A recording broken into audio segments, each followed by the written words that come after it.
David, thank you very much. Jack, thank you for your leadership. And I really want to thank the people who are behind me and all their co-workers for what they do every day to help the people of Maryland and our region. They're the front lines.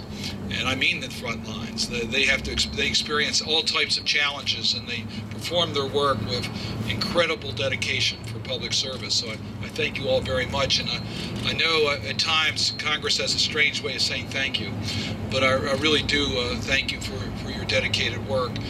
I had a chance to tour this facility and see firsthand some of the improvements that have been made, how they manage for the unexpected, and how they're keeping the system in the best shape as possible. But let me just back up for a moment. WMATA provides over 1 million rides a day to people in this region. In fact, it's close to 1.2 at its peak. That's a lot of passengers. That's far beyond the capacity that was originally designed, particularly for the rail portion of WMATA. And we have an aged system. It's 36 years old. The platforms need to be attended to, the cars need replacements, and the list goes on and on and on as to the type of improvements that need to be made in the nation's rail system. This is the system in which the federal worker gets to work. This is the system that keeps our nation safe and needs to be part of our national security. So there is a responsibility at the national level to deal with a modernized transit system that includes both bus and rail for the Washington metropolitan area.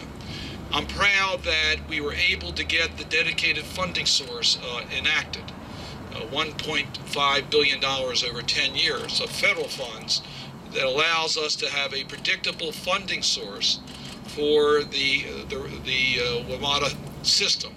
That's an important part. But we need to have a federal partner, as all of the states and local governments need to have, as it relates to transportation programs in America.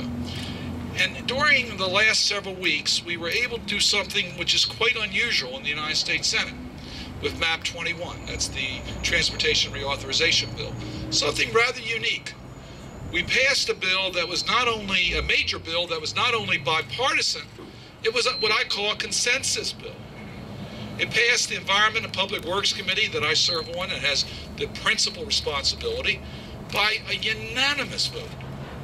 This is a major bill where we're balancing the rural and the urban areas. We're balancing highways with transit. And it passed the Banking Committee that has primary jurisdiction over the transit provisions by unanimous vote. It passed the Finance Committee that I serve on. And that's usually the most controversial section, how we're going to pay for it. But we were able to get a consensus agreement on the Finance Committee between Democrats and Republicans. My point is very simple. This bill passed the United States Senate by an overwhelming majority, particularly in this partisan climate. And there's good reason for it, because this bill will create and save 2 million jobs in America. 2 million jobs. We're talking about the most important jobs bill in this Congress, put America back to work. It passed by an overwhelming majority, and it gives predictability. We're entering the construction season. And in order to be able to do core work, and I like the way that we were talking about before we started this conference, about the need to have federal partners to maintain our existing infrastructure. We need money in WMATA to preserve the service that we're currently providing, as well as expand service, which we know full well. We have the expanded service to Dulles, plus we have the Purple Line that is very much on the horizon. So there are additional needs, but you got to maintain your existing structure. You got to be able to replace the cars with modern cars, the buses with modern buses, get escalators that are constructed to meet the demands of the type of patron numbers that you have with the challenges that you have. All that needs to be done.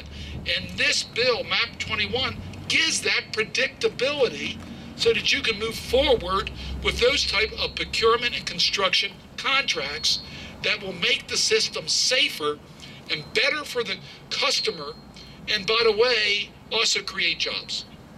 All that's done by MAP 21. And here's the rub. It didn't pass the House of Representatives. And quite frankly, there are the votes in the House of Representatives to pass the Senate bill. We have the votes. It's being held for partisan reasons, just the opposite of how we acted in the Senate.